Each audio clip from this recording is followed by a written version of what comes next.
ಕಾರ್ಯವೈಖರಿ ಬಗ್ಗೆ ಕೊಂಡಾಡ್ತಾ ಇದ್ದಾರೆ ಜನ. ಅವರು ಅಪ್ಪ ಮಾತಾಡ್ತಾ ಇದ್ದೀನಪ್ಪ, ನನ್ನ ಮನೆ ಕೆಲಸ ಮಾತಾಡ್ತಾ ಇದ್ದೀನಪ್ಪ, ನನ್ನ ಮನೆ ಕೆಲಸ ಮಾತಾಡ್ತಾ ಇದ್ದೀನಿ. ನಾನು ಸ್ವಂತ ಕೆಲಸಕ್ಕೆ ಬಂದಿದ್ದೀನ.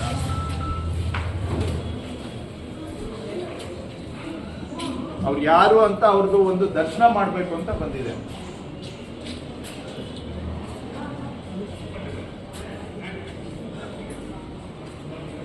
ಒಂದು ಕೆಲಸ ಮಾಡಿ ಅಮ್ಮ, ಯಾವ್ಯಾವ ಕೆಲಸಕ್ಕೆ ಎಷ್ಟು ಅಂತ ಒಂದು ಅಮೌಂಟ್ ಬೋರ್ಡ್ ಹಾಕಿಸ್ಬಿಡಿ, ಅಟ್ಲೀಸ್ಟ್ ಫಿಕ್ಸ್ ಮಾಡಿಬಿಡಿ. ಹೋಗ್ಲಿ, ಅದಾದ್ರೂ ಆಗ್ಬಿಡ್ಲಿ. ಚೌಕಾಸಿ ಮಾಡೋದಾದ್ರೂ ತಪ್ಪುತ್ತೆ, ಎಲ್ಲೋ ಕುತ್ಕೊಂಡು ಅಧಿಕೃತ ಮಾಡಿಬಿಡೋಣ ಎಲ್ಲಾನು. ಅದರಲ್ಲಿ ಮೇಲೆ ಯಾರಿಗೆ ಎಷ್ಟು ಭಾಗ, ಮಂತ್ರಿಗೆ ಎಷ್ಟು ಭಾಗ, ಅದು ಕೂಡ ಬೋರ್ಡ್ ಹಾಕ್ಬಿಡಿ.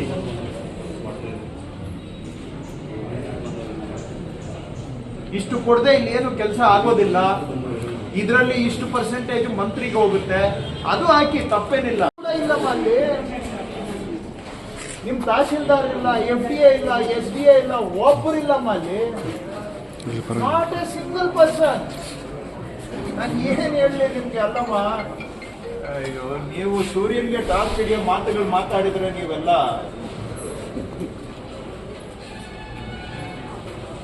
ಒಬ್ರು ಇಲ್ಲ. ಎಲ್ಲ ಆಫೀಸ್ ಓಪನ್ ಇದೆ, ಒಬ್ರು ಇಲ್ಲ. ತಹಶೀಲ್ದಾರ್ರೆ, ಯಾರಮ್ಮ ರೆಕಾರ್ಡ್ ರೂಮ್ ಯಾರಾದ್ರೂ ಕಟ್ಟಿದಾರ? ಎಲ್ಲಿದಾರಮ್ಮ? ಆಯ್ತಮ್ಮ, ಓಪನ್ ಆದ್ರೂ ಮಾಡ್ಬೇಕಲ್ಲ. ಈಗ ಯಾರಪ್ಪ ರೆಕಾರ್ಡ್ ರೂಮ್ ಅಲ್ಲಿ ರೆಕಾರ್ಡ್ ತಗೊಳಕ್ ಯಾರನ್ನ ಬಂದಿದ್ದೀರಾ? ಇಲ್ಲಿ ರೆಕಾರ್ಡ್ ಕಾಪಿ ತಗೊಳ್ಳೋರು ಯಾರೋ ಹೇಳಿದ್ರಲ್ಲ ಆಗ್ಲಿ, ಏನೋ ತಗೋಬೇಕು ಅಂತ. ಫಸ್ಟ್ ಬಂದವ್ರೆ ರೆಕಾರ್ಡ್ ರೂಮ್ ಅಲ್ಲಿ ದಾಖಲೆ ತಗೊಳಕ್ ಯಾರನ್ನ ಬಂದಿದ್ದೀರಾ? ನಾನು ಏನೋ ಕೇಳಿದ್ರೆ ನೀವು ಏನೋ ಹೇಳ್ಬೇಡಿ ಅಮ್ಮ, ದಯವಿಟ್ಟು. 10:45 ಆಯ್ತು, ರೆಕಾರ್ಡ್ ರೂಮು ಬೀಗ ಹಾಕಿದೆ, ಕರೆಕ್ಟಾ ತಾಯಿ? ನಾನು ದಯವಿಟ್ಟು ನಾನು ಮಾತಾಡೋದಿಲ್ಲ, ಬಿಟ್ಬಿಟ್ಟು ಬೇಡ, ಬಿಟ್ಬಿಟ್ಟು. ನಿಮ್ಮ ಹತ್ರ ಈ ಉತ್ತರ ಕೇಳೋದಕ್ಕೆ ನಾನು ಮಂತ್ರಿ ಆಗಿಲ್ಲಮ್ಮ.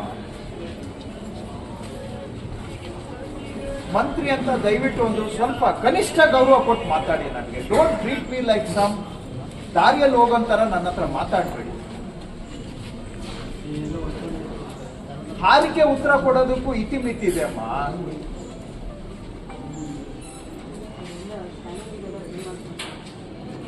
ಎಲ್ಲಿದ್ದಾರೆ ತೋರಿಸ್ಬಿಡಿ ನನ್ನ ಕಣ್ಣಿಗೆ ಸ್ವಲ್ಪ. ಯಾರಿದ್ದಾರೆ ಅಲ್ಲಿ? ಇಷ್ಟು ದಪ್ಪದ್ದು ಬೀಗ ಹಾಕಿದೆ, ಸ್ಕ್ಯಾನಿಂಗ್ ರೆಡಿ ಮಾಡ್ತಾ ಇದ್ದಾರೆ. ಆಫೀಸೇ ಓಪನ್ ಆಗಿಲ್ಲ, ಸ್ಕ್ಯಾನಿಂಗ್ ಎಲ್ಲಿಂದ ಮಾಡ್ತೀರಿ? ಏನಮ್ಮ ನಿಮ್ಗೆ ಈ ತರ ಮಾತಾಡ್ತಿರಲ್ಲಮ್ಮ? ಒಬ್ಬ ಮಿನಿಸ್ಟರ್ ನಿಮ್ ಮುಂದೆ ಬಂದು ನಿಂತಿದ್ರೆ ಇಷ್ಟು you take us for granted.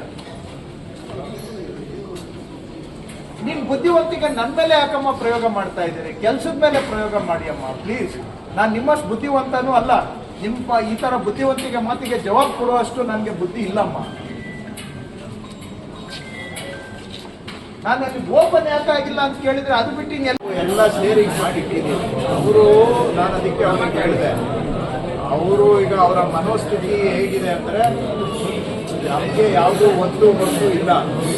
ನಾವು ಆಫೀಸಿಗೆ ಬಂದರೆ ನಿಮ್ಮ ಪುಣ್ಯ ಅಂತ ಕಣ್ಣು ಗೊತ್ಕೊಂಡು ಖುಷಿ ಪಡ್ಬೇಕು. ಸರ್, ತುಂಬ ಮುಖ್ಯವಾಗಿ ನಮಗೆ ಪ್ರಾರಂಭ ಒಂದು ತಹಸೀಲ್ದಾರ್ ಅವರು ಗೌರವ ಕೊಟ್ಟು ಮಾತಾಡ್ತೀರ ಸರ್ ಸಾರ್ವಜನಿಕರ ಜೊತೆ. ನಮಗೆ ತುಂಬ ಬೇಜಾರಾಗುತ್ತೆ. ನಾವೇನೋ ಅವ್ರ ಹತ್ರ ರೋಲ್ ಕಾಲ್ ಮಾಡೋಕ್ಕೆ ಬರ್ತೀರಾ ಏನೋ ಗೊತ್ತಿಲ್ಲ. ಸಾರ್ವಜನಿಕ ಸಮಸ್ಯೆ ಹೇಳ್ಕೊಳಕ್ಕೆ ಬಂದರೆ ಅವರು ರೆಸ್ಪಾನ್ಸ್ ತುಂಬ ಬ್ಯಾಡ್ ಆಗಿದೆ ಸರ್. ನಮಗಂತೂ ತುಂಬ ಬೇಸರ ಆಗುತ್ತೆ. ಮತ್ತು ತಾಲೂಕು ಆಫೀಸಿಗೆ ಬಂದರೆ ಇನ್ ಟೈಮಿಗೆ ಸಿಗೋದೇ ಇಲ್ಲ. ಯಾವಾಗಲೂ ನಮಗೆ ಕೆಲವು ಸಮಸ್ಯೆಗಳನ್ನ ಡಿ ಸಿ ಸರ್ ಗಮನಕ್ಕೂ ತಂದು ಅವ್ರ ಮುಖಾಂತರ ಹೇಳ್ತಿದ್ವಿ, ಆದ್ರೂ ಸಮಸ್ಯೆಗಳು ಬಗೆಹರಿಸಿಲ್ಲ ಸರ್. ಇವಾಗ ನಮ್ಮ ನಾಗರಿಕರೇ ಒತ್ತುವರಿದು ಸರ್ ಹೋಗಿ ಮನವಿ ಮಾಡ್ಕೊಂಡಿದ್ದೀನಿ ಸರ್, ನಾನು ಬಂದು ನೋಡಿ ಮೇಡಮ್ ಅಂತ.